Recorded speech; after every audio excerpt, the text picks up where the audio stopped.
We've been working with our partners at Lowe's, JCPenney, Home Depot, and Walmart. There's a new day.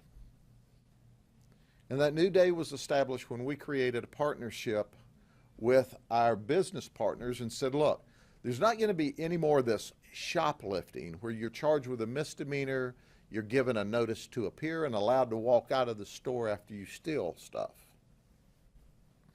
We're going to lock you up every time. And the reason for that is clear. In our crime fighting model, we know why they're not in the store stealing. They're other places stealing. And between what they steal at the stores and what they steal other places, this particular group, for the most part, used it for drugs. And heroin was the main drug of choice. However, they were known to use other drugs as well. Tina Morrison is charged with racketeering, a first-degree felony. She's charged with this first-degree felony, and she said that she used the money she made to support a $150 a day heroin habit. Now, what she would do is she would pick up some of these other folks, and especially the four at the bottom. You see, the top four are charged with racketeering because they organized it. It was an organized plan.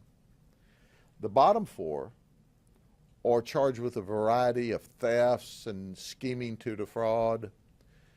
They would pick these folks up that were down and out on their luck. One of them actually lived at one of the homeless shelters. Then they would look for them. Tina would take them around to the various stores in an effort to steal. In every video clip we have, do you hear that, criminals? We got you on tape. In every video clip we had, old Tina was there. She didn't miss a one. She was the ringleader. Now, this investigation went on between April and August, but we did take a break for a couple of months. Do you know why? Because we had Tina in jail on other charges. And she told us, she said, while I'm not in jail, I'm out stealing to support my drug habit. And many times they would just, when they stole and then they would cash out their money, they would go buy the heroin or the drug and just divide the drug up as opposed to the cash. They're all Lakeland area people. This is what we call rasperts in life. Okay, these rasperts are just troublemakers, just thieves, just an absolute pain. But it's serious. She's gone from petty theft. They were intentionally keeping the value of the theft on each individual event under $300 because they thought it would always be a misdemeanor, a minor misdemeanor. She failed to recognize the racketeering laws when you create an organized criminal enterprise and then work together with others to steal. The reason it was possible for us to be successful is because of our corporate partners. And it is remarkable of how well we work together. Now, I want to give a little warning here. We know that the holiday season is fast approaching, and we know there's some thieves that are watching your news broadcast. I know it comes as a shock to you, but it's true. Listen to me. You're on tape. Our corporate partners are watching you, and we're going to lock you up. Merry Christmas. Keep your sticky fingers out of the stores and quit stealing unless you want to be eating pressed turkey and pressed ham on Thanksgiving and Christmas. Because we're working with them, because our police function, our crime fighting model is we know if they're not stealing out of the stores, they're stealing out of the neighborhoods, and a lot of them are stealing to support a drug habit.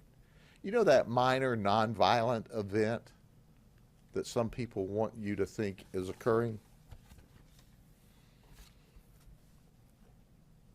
Willie Solomon just got out of prison. He was a pimp and was pimping ladies on Backpage. These are experienced criminals, experienced thieves, and they consciously try to fly under the radar by keeping low volumes and amounts of their theft. Well, it didn't work this time because, once again, my ORC detectives are the best in the business, and we've partnered with our retail outlets. Okay, now there's going to be someone that goes, well, you know, it's just shoplifting, and it's like the poor people who are victims of using drugs. All right, you need to get a clue too.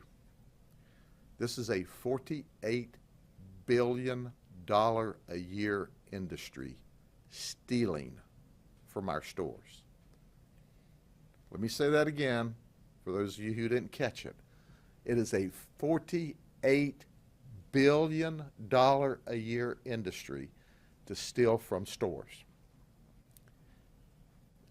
And here's a newsflash. The stores are passing that $48 billion along to us, the consumers, that are going in there and legitimately, legally buying.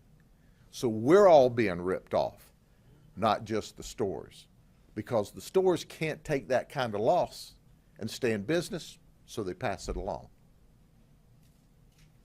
So when we stop them from stealing out of the stores, when we stop the store shrinkage, when we slow it down, we're saving us all money.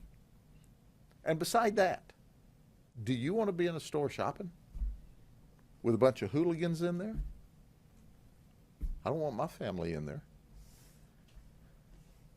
And these stores make sure it's safe to shop. And they don't allow them to be in there. We put them in the county jail. Anything else? Any questions?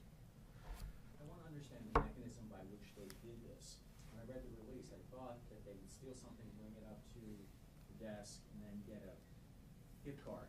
But they would show ID.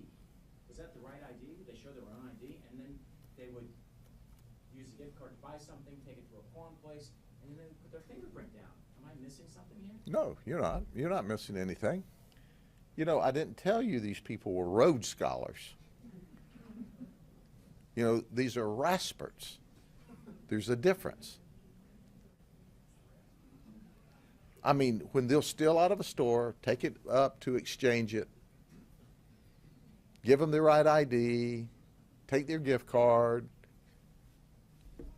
go someplace else, swap it in for cash money. They don't care. They don't care about you. They don't care about the stores. All they care about is being thieves and fueling a drug habit. You know that minor, nonviolent thing, drugs, that's, by the way, killing them. Look at old Robert Johnson. Robert, they call him Pops. Life's not been good to him. He's not that old. So we talked to him, tried to interview him.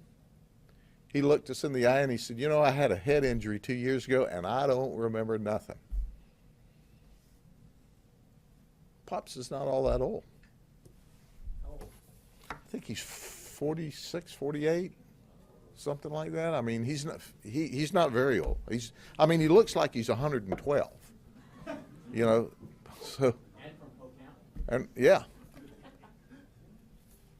But Pops has been in and out of jail. He's arrested. But make no mistake, these people know. They tried to keep the theft level under the radar to the misdemeanor level. Okay? Thank you very much. Have a great week.